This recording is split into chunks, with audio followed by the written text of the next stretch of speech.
Bonjour et bienvenue. Aujourd'hui, on se penche sur un sujet qui intéresse beaucoup de monde, les probiotiques et plus spécifiquement une souche dont on entend de plus en plus parler, le Lactobacillus gasseri. Notre source principale pour cette exploration, c'est un guide qui se veut très détaillé, publié sur supernutrition.fr, un article du 25 août 2025. Ce guide, il s'intitule Lactobacillus gasseri, le guide complet, bien fait, posologie, danger. Bon, le titre est assez direct, il promet un tour d'horizon assez exhaustif, les bénéfices potentiels, notamment sur la gestion du poids, mais aussi, et c'est important, des conseils très pratiques pour s'y retrouver et choisir un produit qui tient ses promesses. Notre mission, comme d'habitude, c'est d'extraire l'essentiel de cette source, de démêler un peu le vrai du potentiel et de comprendre ce qu'il faut retenir sur cette bactérie et comment faire un choix éclairé si on s'y intéresse. Alors, prêt à explorer cet univers microscopique? Ah oui, absolument. C'est un domaine fascinant parce que ça nous ramène à notre microbiote intestinal, cet écosystème intérieur, bon, composé de milliards de micro-organismes. On sait maintenant qu'il a une influence considérable sur notre santé globale, bien au-delà de la simple digestion en fait. Et l'intérêt croissant pour des souches très spécifiques comme L. gasseri, ça marque d'ailleurs une tendance intéressante. On passe d'une approche un peu générale des probiotiques à une supplémentation beaucoup plus ciblée où on cherche des effets précis. D'accord. Alors, commençons par la base. C'est quoi exactement ce Lactobacillus gasseri? Le guide le présente comme un allié naturel, une bactérie amie. Concrètement, c'est quoi? D'accord? Et concrètement, c'est une bactérie qui vit naturellement dans notre système digestif et on la trouve aussi au niveau de la sphère intime d'ailleurs. Elle fait partie de la grande famille des lactobacilles qui sont réputés pour produire de l'acide lactique. Et cette production, elle aide à maintenir un environnement intestinal légèrement acide, ce qui est généralement considéré comme favorable à une bonne flore, à un bon équilibre. D'accord. Et ce qui fait beaucoup parler d'elle, c'est son lien avec le poids, c'est ça? Exactement, c'est ça qui a vraiment mis El Gasseri sous les projecteurs. Son lien potentiel avec la gestion du poids. Le guide fait référence à une étude publiée en 2013 dans le British Journal of Nutrition qui explorait cette piste. Mais attention, et c'est crucial de le souligner comme le fait d'ailleurs très bien la source, on ne parle pas ici d'une pilule miracle pour maigrir. Faut être clair là-dessus. Non, bien sûr. Il faut plutôt voir ça comme un possible coup de pouce, une aide qui agirait sur certains mécanismes liés au métabolisme des graisses. Un coup de pouce, donc. Pas une solution magique, c'est important de le préciser, oui. Et au-delà du poids, le guide mentionne aussi un rôle dans le soutien de la barrière intestinale. Qu'est-ce que ça implique, ça? Alors ça, c'est un point fondamental. La barrière intestinale, c'est cette paroi qui sépare l'intérieur de notre intestin du reste de notre organisme. Elle doit être sélective, laisser passer les nutriments, mais bloquer les substances indésirables, les toxines, les bactéries pathogènes. Une barrière intestinale saine, intègre, c'est vraiment notre première ligne de défense. Donc en contribuant à maintenir cette intégrité, El Gasseri participerait non seulement à une meilleure digestion, mais aussi à la protection générale de l'organisme. Ce lien intestin-reste du corps, on l'étudie de plus en plus. D'accord. Donc, si je résume les attraits principaux mis en avant par le guide, aide potentielle à la gestion du poids, soutien digestif et renforcement de la fonction barrière de l'intestin, c'est bien ça. C'est tout après ça. Et ces trois aspects sont d'ailleurs souvent liés. Le premier point, la gestion du poids, c'est celui qui lui a valu ce surnom un peu marketing de probiotique masseur.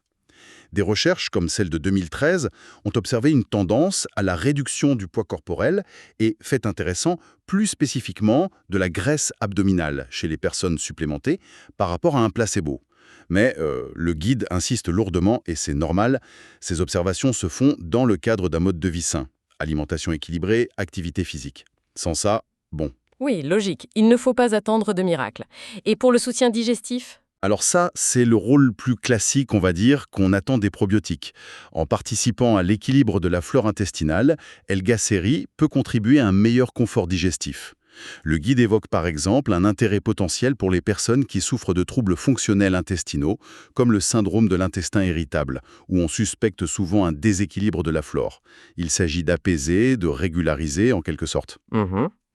Et le troisième point, l'immunité. Le guide mentionne ce chiffre assez frappant. Environ 70% de notre système immunitaire serait logé dans l'intestin. C'est énorme. Comment El Gasseri interviendrait là-dedans? Ben, c'est là que le lien avec la barrière intestinale devient crucial, justement. Une barrière intestinale saine, elle empêche le passage excessif de substances qui pourraient déclencher une réaction immunitaire euh, inappropriée ou une inflammation de bas grade. Donc, en aidant à maintenir cette barrière en bon état, L-Gacéry pourrait indirectement contribuer à moduler la réponse immunitaire, à maintenir un certain équilibre. Ce n'est pas qu'il booste l'immunité de façon simpliste, mais plutôt qu'il participe à l'environnement qui permet au système immunitaire de fonctionner correctement. On voit bien ici comment ces trois aspects, poids, digestion, immunité, peuvent être interconnectés via la santé intestinale. C'est beaucoup plus clair maintenant, oui. Comprendre ces mécanismes potentiels, c'est une chose, mais si on envisage une supplémentation, le guide insiste énormément sur l'importance de bien choisir son produit. Il parle même de 4 critères d'or. Ça m'intrigue. Oui, et cette partie est très pragmatique, très utile, je trouve. Le premier critère, c'est la concentration en UFC. UFC, ça veut dire unité formant colonie. En gros, c'est le nombre de bactéries vivantes capables de se multiplier. Et le guide recommande de viser au minimum 10 milliards d'UFC par prise quotidienne. 10 milliards, d'accord, c'est noté. Mais il y a une subtilité importante, non? J'ai cru lire quelque chose là-dessus. Ah oui, une subtilité capitale.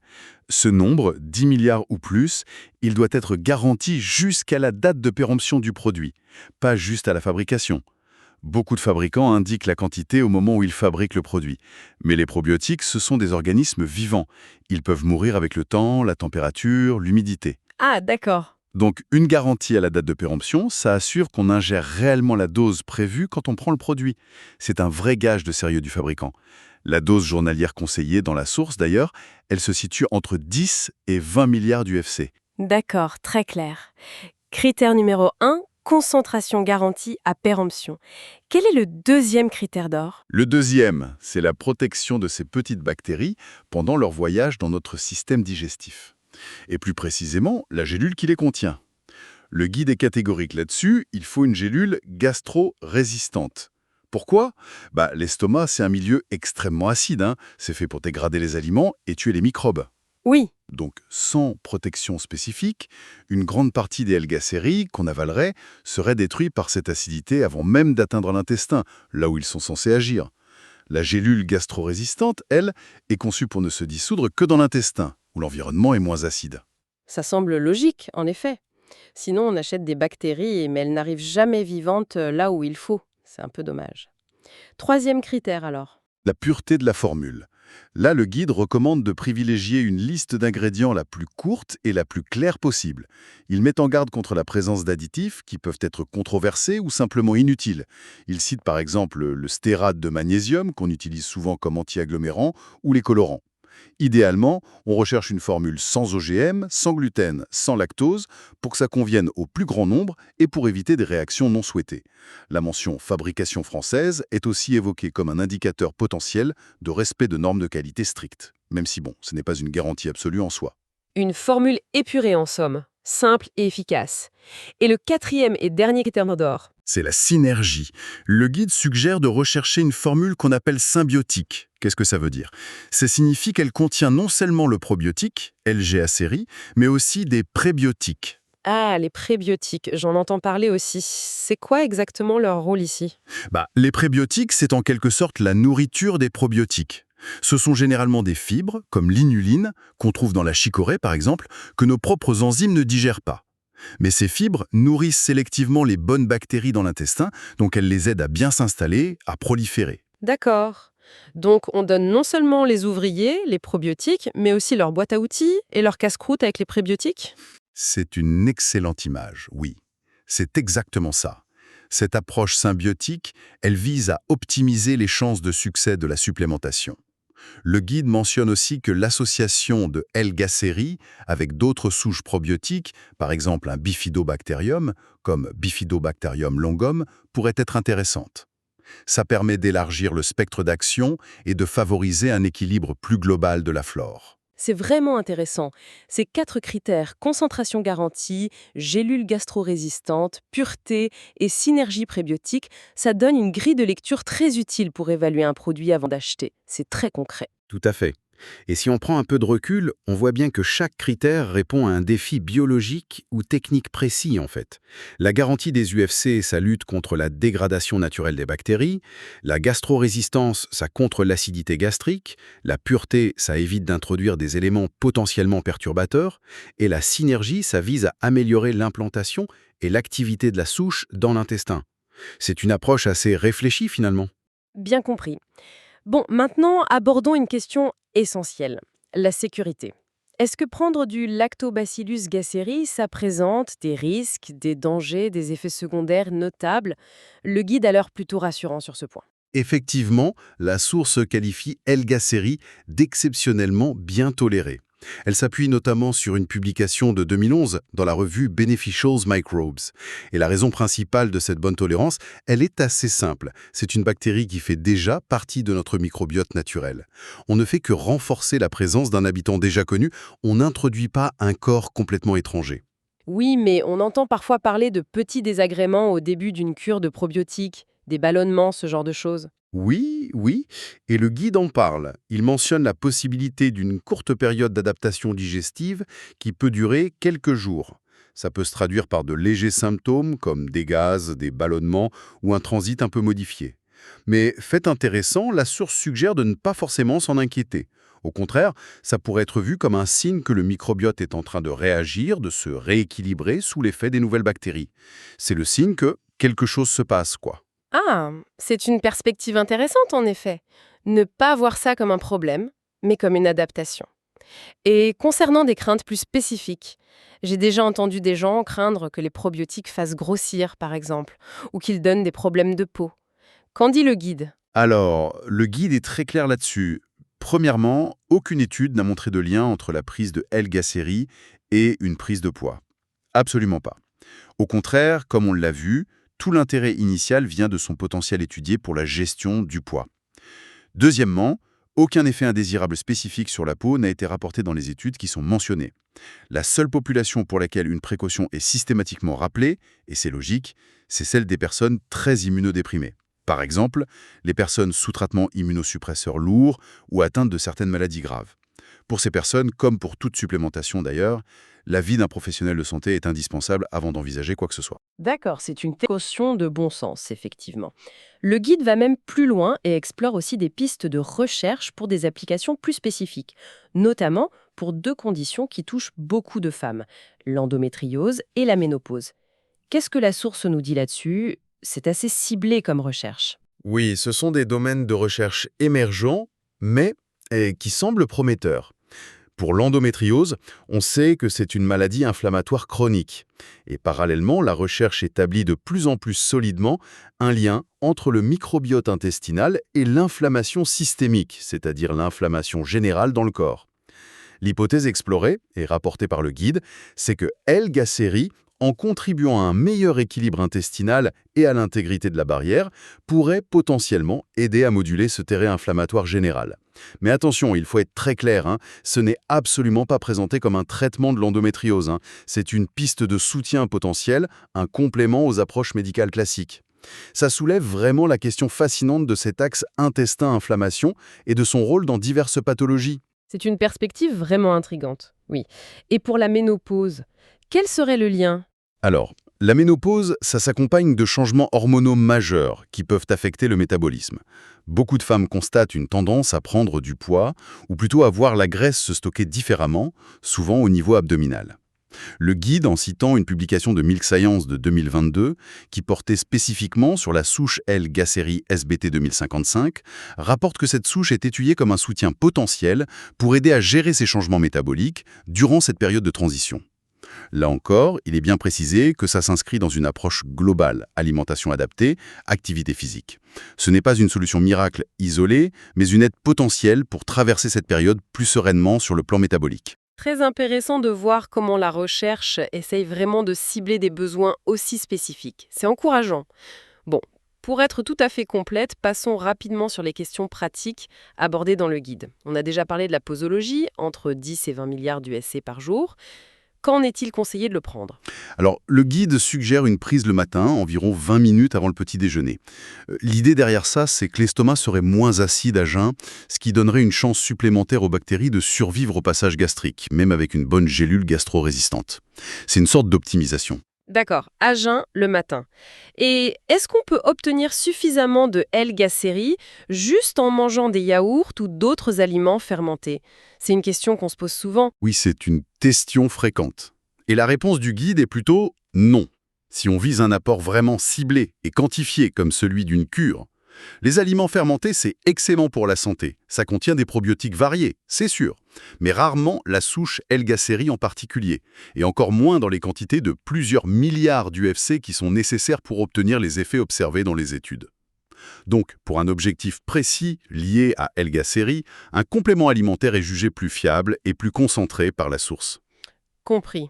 Et combien de temps faut-il attendre pour voir d'éventuels effets, si on décide de faire une cure? Passion peut parfois être ressentie assez vite, en quelques jours ou quelques semaines. Par contre, pour les effets potentiels sur la silhouette ou le métabolisme, là il faut être plus patient. La source parle plutôt de 2 à 3 mois de cure continue. Il faut laisser le temps à la flore intestinale de se modifier de manière significative et, on l'espère, durable. C'est un processus biologique, ça prend du temps. D'accord. Patience donc pour les effets métaboliques. Et dernière question pratique, hein. Peut-on associer L-gacérie à d'autres probiotiques? Oui, le guide indique que c'est non seulement possible, mais potentiellement bénéfique. L'exemple qui est cité, c'est l'association avec une souche de bifidobacterium, comme B. longium.